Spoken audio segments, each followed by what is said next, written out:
Gabriela, por sus siglas en inglés, significa Asamblea General de Mujeres Unidas por las Reformas, la Integridad, la Igualdad, el Liderazgo y la Acción.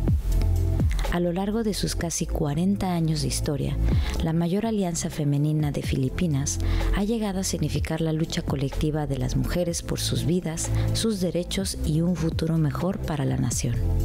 Nombrada en honor de la anticolonialista y revolucionaria Gabriela Silang, para miles de mujeres filipinas del país y del extranjero, Gabriela significa el poder colectivo para poder proporcionar alimentos a los hambrientos, proteger a las mujeres de la violencia, protestar contra el autoritarismo y construir sueños.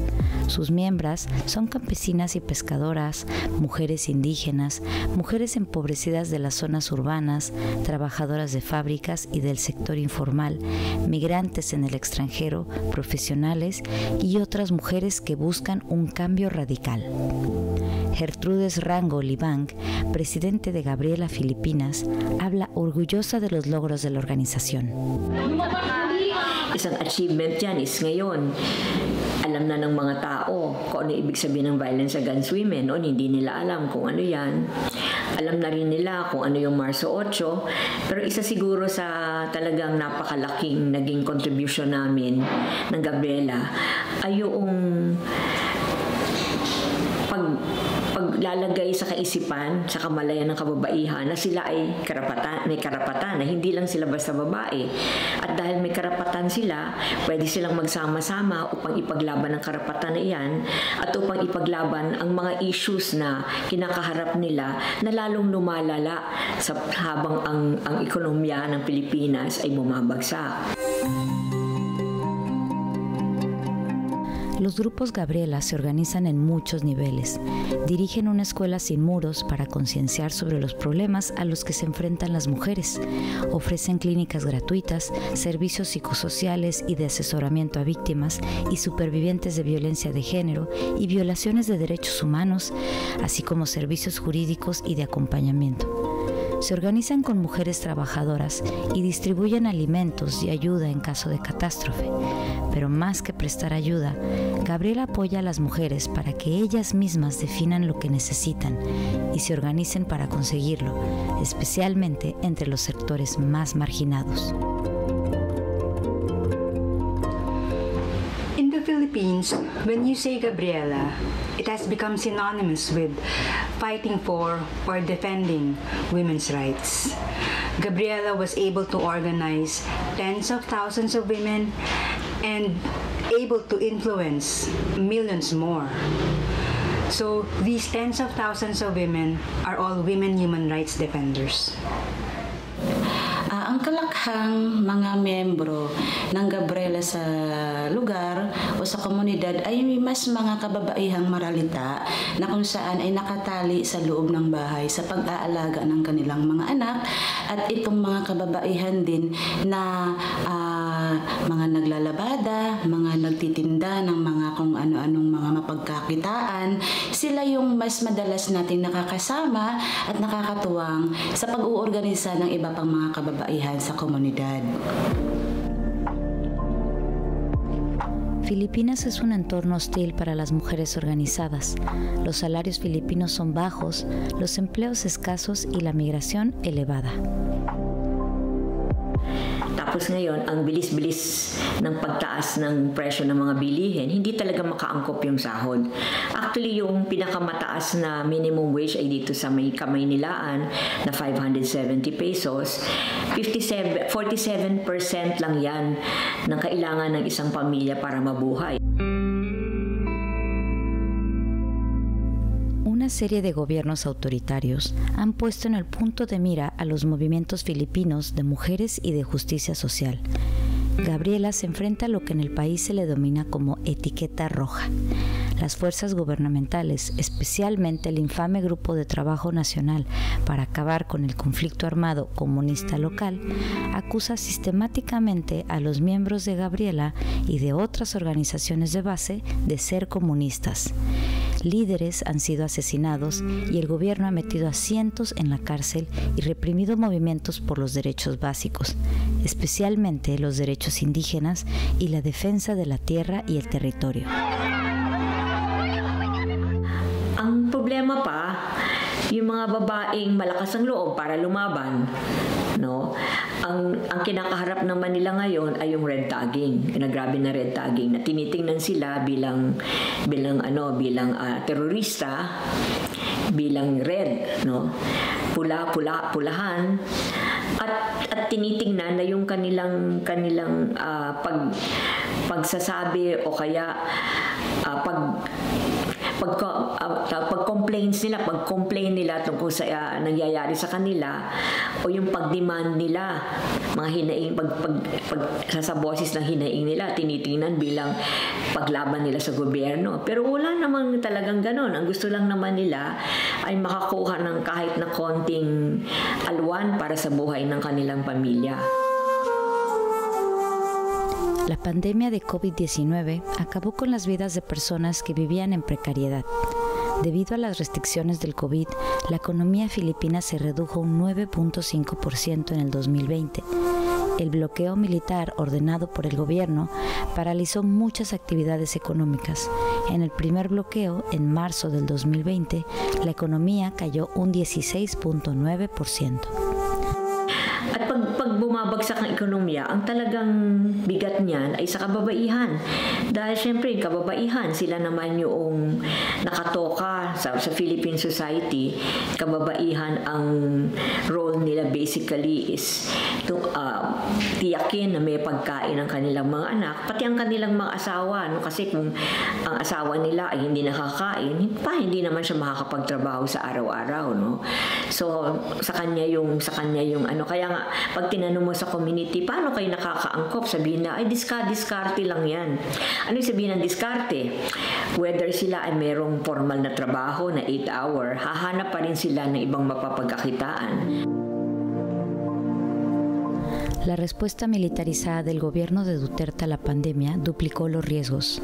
Se impidió a los organizadores comunitarios acudir a las comunidades en medio de las peticiones desesperadas de familias que no tenían qué comer o se enfrentaban a la violencia doméstica. Tuvieron que encontrar formas seguras de acudir a las comunidades a pesar de los riesgos y las restricciones. Las mujeres tomaron la iniciativa para satisfacer las necesidades allí donde el gobierno fracasaba. Gertrudis recuerda que cuando el gobierno anunció que habría un bloqueo debido a la pandemia de COVID-19, Gabriela organizó una protesta.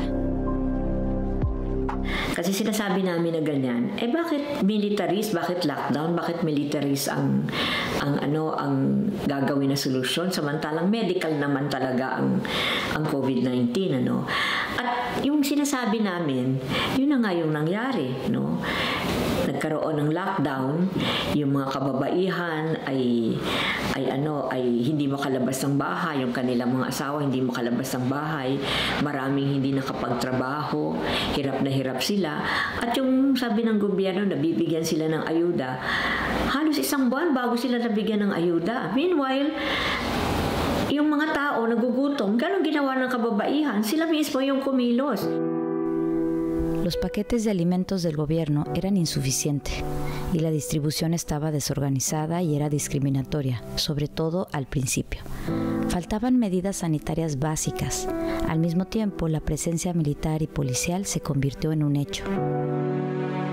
Kaya kahit nung ang ipinalaganap nila, imbis na yung paglunsad ng mass testing sa mga komunidad, ang ipinapalaganap nila ay ang pagdadala at ang paglalagak ng mga kumpul-kumpul na mga kapulisan at kamilitaran kung saan ay hindi naman nasasagot doon yung usapin ng virus na hindi naman yun nadadala sa pagbibitbit ng armas at sa pandadarahas ng mga bawat individual, lalong-lalo na yung kababaihan, kung hindi matutugunan lamang ito kapag ang departamento ng pangkalusugan o mga expert nating doktor ang humaharap, hindi dapat yung mga militar. Dahil yung mga babae ay nakulong sa loob ng bahay nila kasama yung mga asawa nila ng bubugbog, o maski na yung mga kabataan na kasama nila yung kanilang mga tiyuhin o maski na mga tatay din na nangre-rape sa kanila, talagang napakahirap. No? At walang masulingan itong mga babae kasi 24 hours nandyan yung perpetrator, hindi naman sila makalabas para humingi ng tulong at prangkahan.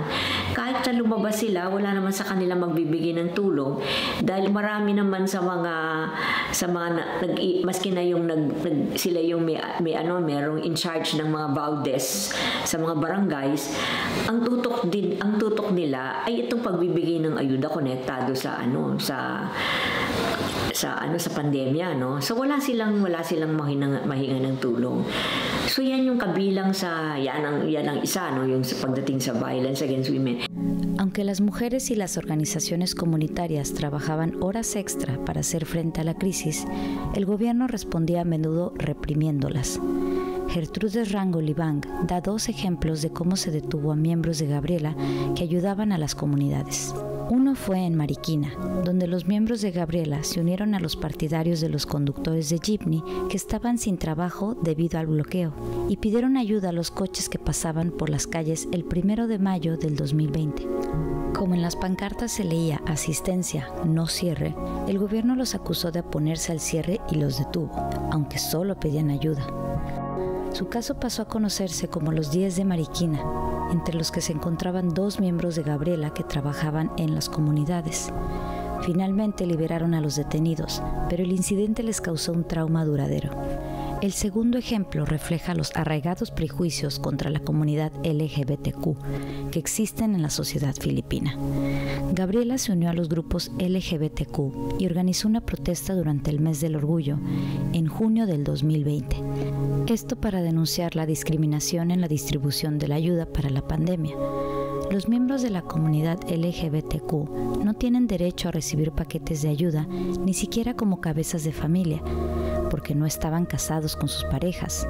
Esto causó sufrimiento entre las familias.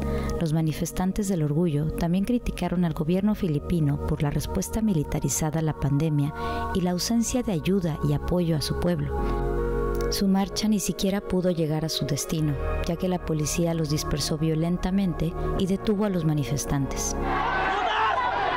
Gabriela tuvo que introducir cambios importantes en su forma de organizar a las mujeres, que ahora se enfrentaban a circunstancias aún más terribles. Nung panahon ng lockdown, malaki talagang pagbabago sa pamamaraan ng pag-organisa. Pero ganun pa man, may militar sa komunidad na nag-iikot at ipinagbabawal sa amin ang magpulong at mag-usap, pero hindi talaga nagpatigil yung mga kasapian kababaihan at tuloy-tuloy talaga yung paglulunsad ng mga soup kitchen, nagluluto tayo ng mga lugaw, nagpa-feeding tayo, mga champurado at pagbibigay ng mga relief goods sa buong Quezon City, na lalong-lalo na sa distrikto, na talagang lahat ng pamamaraan at katuwang natin yung mga membro doon sa lokal na community natin, na kung saan sila din mismo ang naghahanap ng pamamaraan kung saan tayo pwedeng dumaan nang hindi tayo sinisita ng mga kamilitaran na naka-checkpoint sa mga bawat daanan.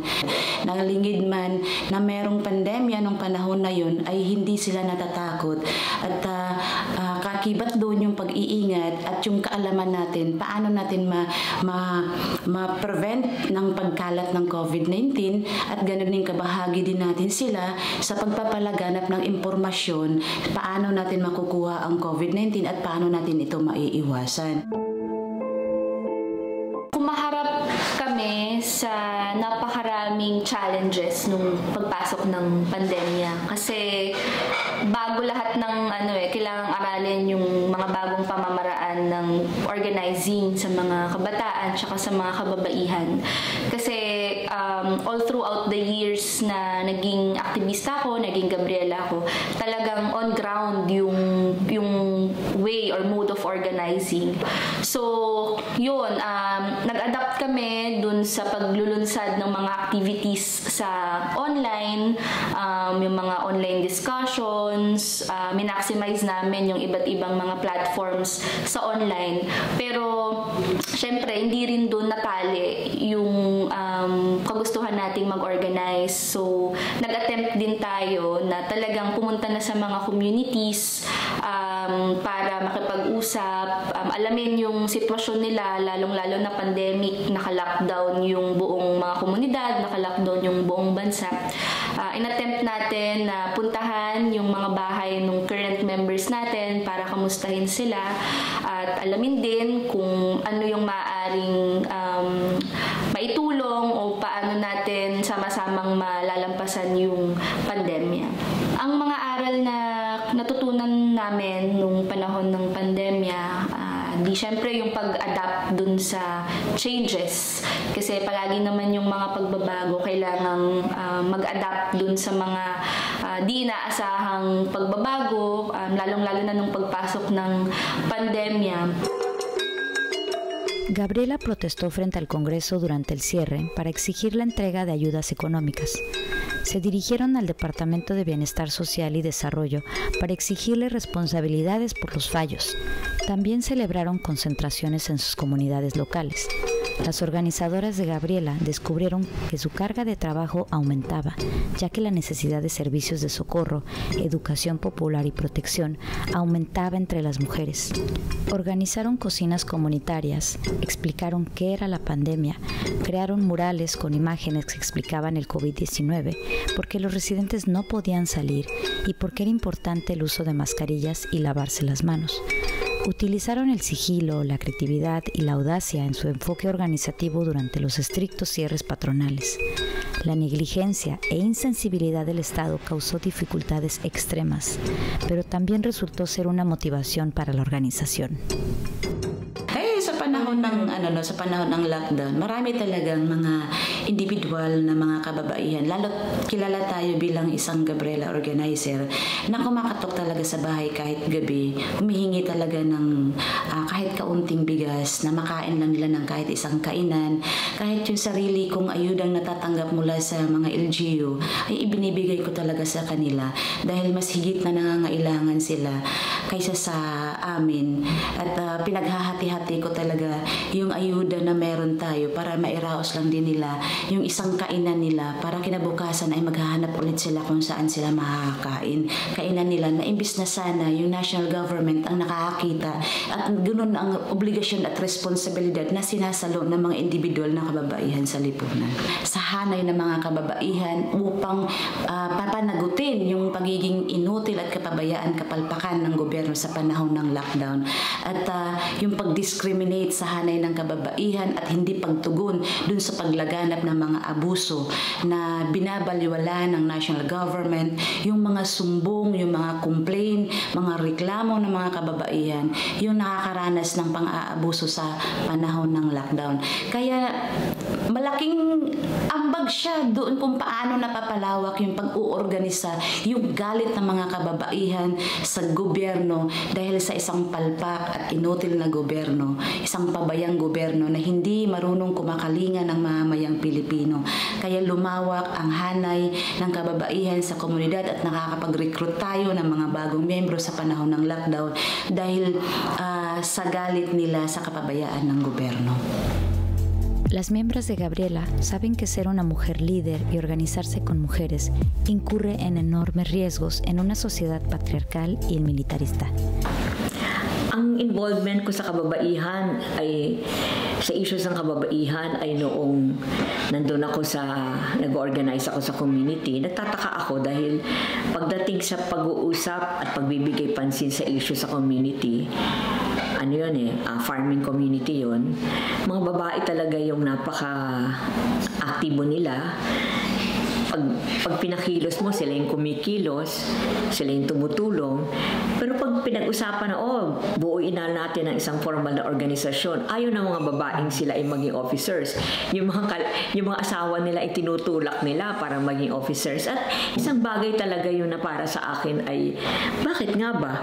Bakit pagdating sa talagang trabaho, babae ang gumagawa sa community, yun man ay farming community o kaya yun man ay fishing community. Pero pagdating sa pagpo-formalize ng leadership, lalaki ang nafo-formalize na leader. So, yun ang panahon talaga na nagbasa ako, nakipag-usap ako, at yun ang talaga yung simula na ng aking interest doon sa women issues, no. Clarice Palce, de 21 años, es la secretaria general más joven de Gabriela.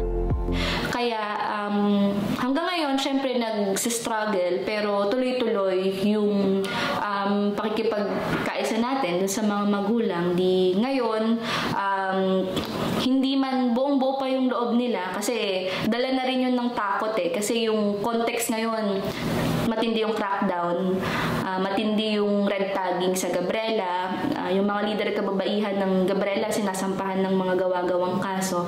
Syempre yung mga magulang natural na natatakot para dun sa kalagayan ng mga anak nila at hindi exemption yung magulang ko doon sa takot na nilikha ng Estado dahil nga sa tuloy-tuloy na pag-atake sa karapatan ng mga aktivista, yun sa freedom of association nating mga mamamayan. Pero syempre sa tuloy-tuloy na pakikipag-usap, sa tuloy-tuloy na pakikipagtalakayan sa kanila, sa Gabriela naman kasi natutunan ko na hindi kailangang iwan yung pamilya, yung mga magulang dun sa mga malawak na hanin ng kababaihan at mamamayan na inoorganisa natin, na paunti-unti at hakbang-hakbang nating pinapaliwanag at inoorganisa din. A pesar de todos los riesgos, los dirigentes de Gabriela se sienten más motivadas que nunca para seguir construyendo la organización.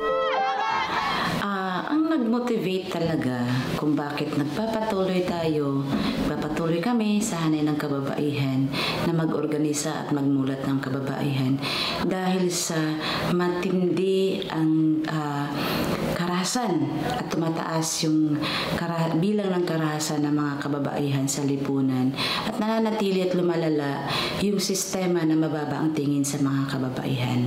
Lalong-lalo na yung diskriminasyon ng mga kababaihan na tumitindi at lumalala ito ang siyang nagtulak at hamon para magpatuloy kami sa pag-uorganisa ng mga kababaihan sa lipunan. At ang isang pinakita talaga ng pandemya na to on the bright side ay paano ang sama-samang pagkilos ay nagmamatter sa mga communities. Kasi yan ang ipinakita ng mga kababaihan na dahil sa pagsasama nila at pagkilos silang sama-sama, sila ay nakaangkop doon sa mga pangangailangang dulot ng lockdown dahil sa pandemya.